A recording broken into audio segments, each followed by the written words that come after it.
स्नेहदा स्पन्दन स्नेहदा स्पन्दन।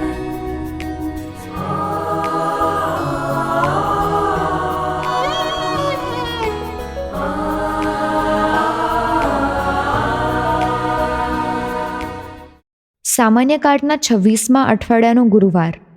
આજના શુભ સંદેશમાં ઈસુનું માનવું છે કે લોકો તો પ્રભુની વાણી સાંભળવા તૈયાર છે, પણ લોકોને પ્રભુની વાણી સંભળાવનારની ખોટ છે.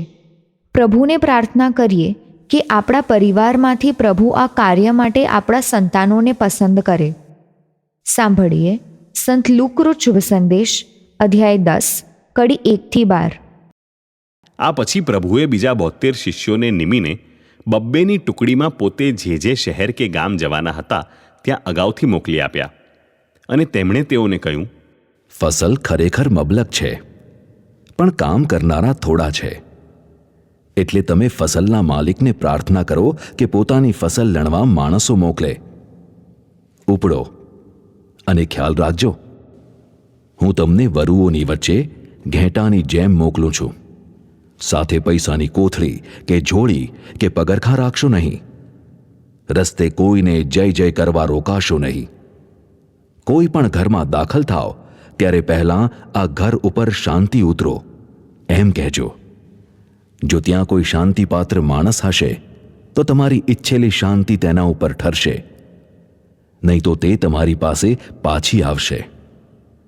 એ જ ઘરમાં રહેજો અને તેઓ જે કંઈ જાર બાજરો ખાતા હોય તે ખાજો, કારણ કામ કરનારને રોજીનો અધિકાર છે.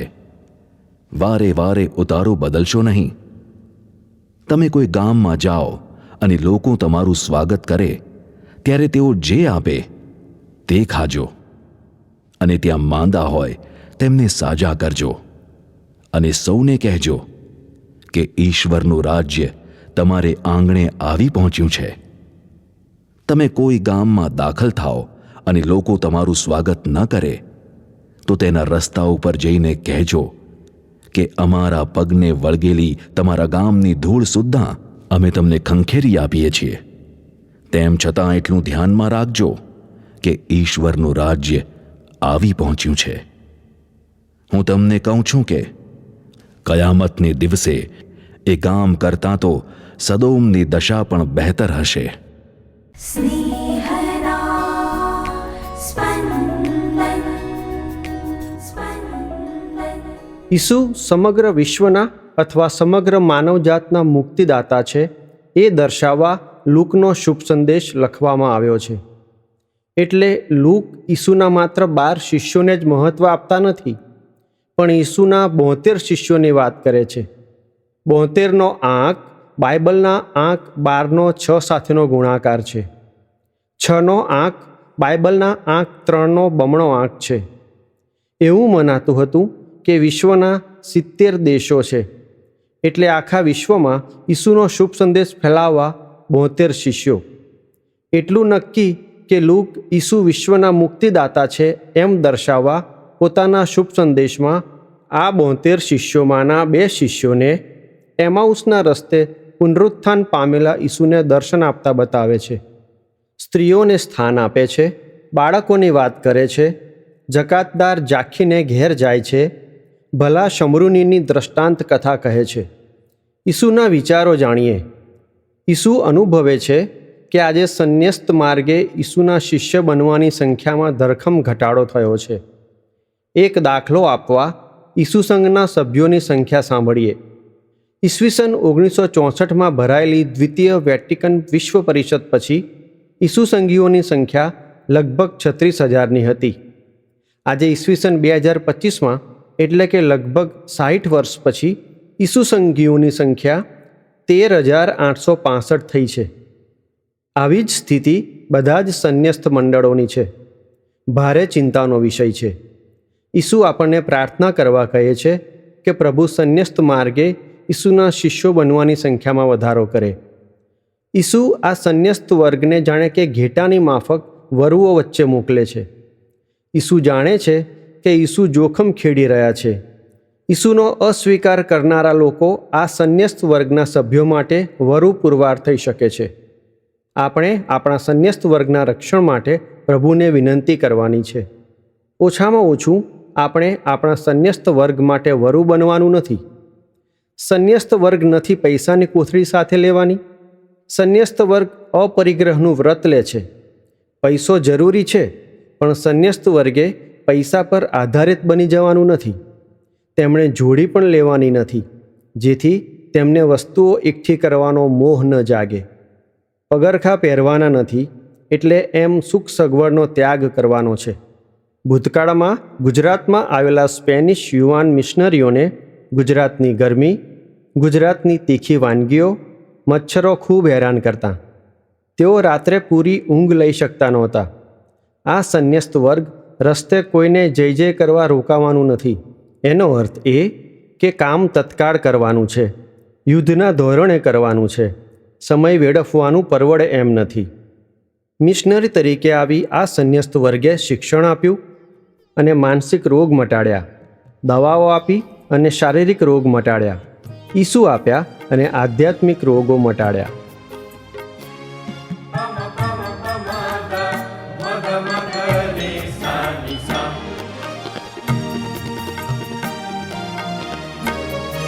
પ્રભુ છે ભલાઈનો ભંડાર, પ્રભુ છે ભલાઈનો ભંડાર, એનો માની લો આભાર, એનો માની લો આભાર, એની કરુણા પરંપાર, એની કરુણા પરંપાર, પ્રભુ છે ભલાઈનો ભંડાર, પ્રભુ છે ભલાઈનો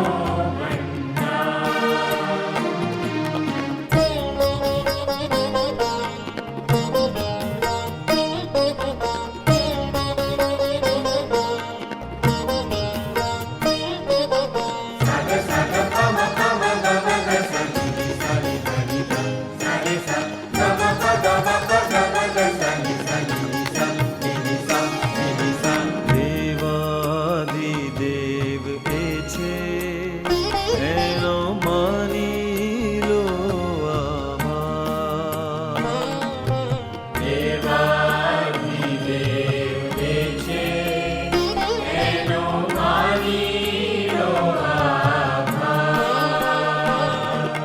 સ્વામીઓનો સ્વામી એ છે, માની લો આભાર, સ્વામીઓનો સ્વામી એ છે, માની લો આભાર, એ જ એકલો મહાન એવા સર્જે ચમત્કાર, એ જ એકલો મહાન એવા સર્જે ચમત્કાર, પ્રભુ છે ભલાઈનો ભંડાર, પ્રભુ છે ભલાઈનો ભંડાર.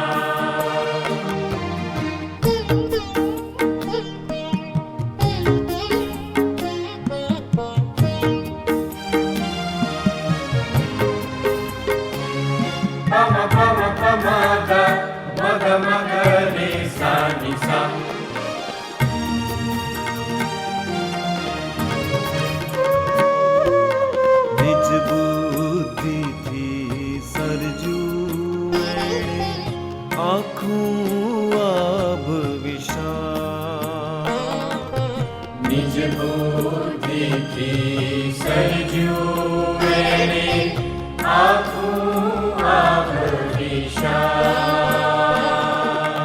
જલથી જલ પર એણે કીધો ધરતીનો વિસ્તાર,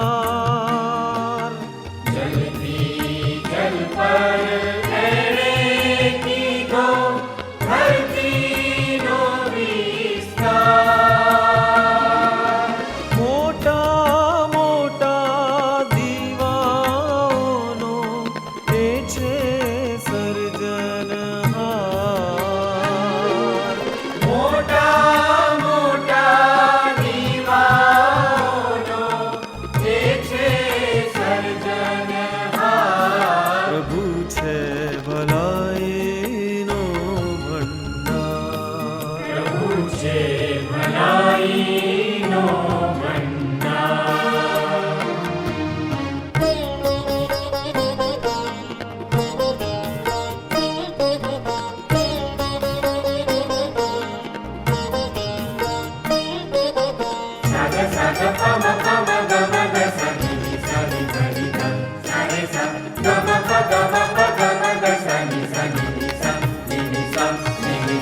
દિવસ ઉપર સૂરજને એણે સોંપ્યો અધિકાર. દિવસ ઉપર સૂરજને એણે સોંપ્યો અધિકાર. રાત્રિ પર ચાંદ તારાને આપ્યો અધિકાર. રાત્રિ પર ચાંદ તારાને આપ્યો અધિકાર. સંકટ ટાળે અમને એણે સદા કર્યા છે યાદ. સંકટ ટાળે અમને એણે સદા કર્યા છે યાદ. પ્રભુ છે ભલા